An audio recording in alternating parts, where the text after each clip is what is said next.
محترمو تاسو ته چې بدی طرف باندې کم تصویر په نظر باندې راځي دا یو وړوکی ماشومه جنۍ ده چې د 2 ورځو او په میاواله کې چې کم دی هغه خپل پلار هغه یو څو ورځې وشته دا شهید شوه او د جنت چې کم دی هغه مرغۍ وګرځېدله دغه رنګې محترمو دې طرف ته چې تاسو ته کم ویډیو په نظر باندې راځي نو دا هم دا 2-3 ورځې مخکې په انډیا کې چې کم دی یو کس دی د هغې دا لور وشوه او تاسو به دې ویډیو کې کتلی شئ دغلته دا 2 ورونه چې کم دی دا راغونډ شوي دي او دیو یو لویه کنده کني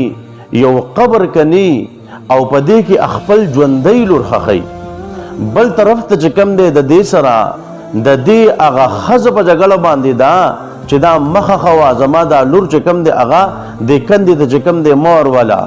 په دې کې الله رب عزت رحم وکړو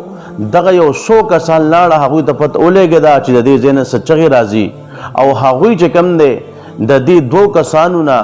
هغه ماشومه خلاصه کړه او هغه ماشومې چې کم دی هغه ژوندی ښخه نه کړه نو محترمو زه دې خبرې ته راځمه چې کله نبی علیه صلات وسلام ته پیغمبري نو میلو شوي او نبی علیه صلات وسلام پیغمبر نو جوړ شوی د هغې نه مخکې چا چې څه کوله د جهالت کمې طریقې وي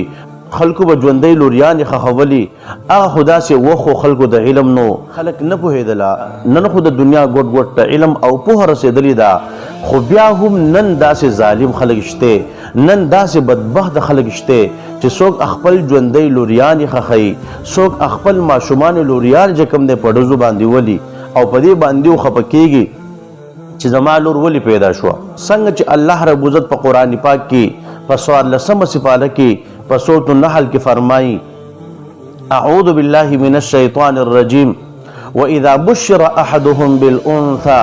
ظل وجهه مسودا وهو كظيم چې کله په دیو کې یو کس ته د جنۍ هغه زیری ورکړی شي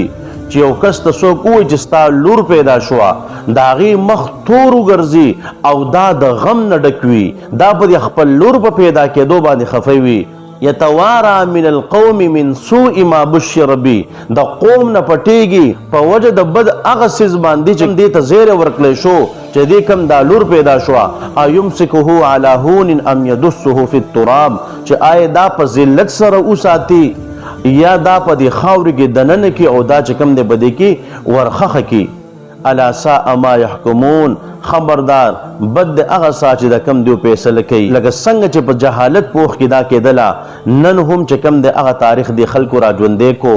زویم نن د هغې مور نه تپوس وکړه د کوم مور چې بچي نشته دی د کوم مور چې نه لور شته او نه زوی شته یقین تاسو په الله کوي خلک دومره خپوي چې د چا اولاد نه وي څوک دوايانې کوي څوک علاجونه کوي مختلف قسمه خپوي خو د الله پاک ورکړه دا چاله ورکوي چال نه ورکوي چاله نارینه چاله زنانه دا خو د الله پاک تقسیم دی خو زه ویمه چې د کوم مور اولاد او بچي نشته دی هغې په زړه باندې څه تېرېږي هغه وایي چې مال دی الله پاک د غوښې یو هغه بوټی راکړي که هغه ماشوم لیونی دی او که هغه کونډ دی او کړون دی که چاړه دی دي ټول ته هغه چې کوم دی خوشحاله وي خو چې الله پاک ولې یو بچی ورکړي په دې باندې خوشاله کیږي په دې باندې الله پاک شکر وباسي بل طرف ته چې چاله الله پاک اولاد ورکوي د هغوی نن چې کم دی دا حال دی خو شکر په دې باندې دی لکه څنګه چې الله رب عزت په سورة التکویر کې فرمایي واذا الموءودة سئلت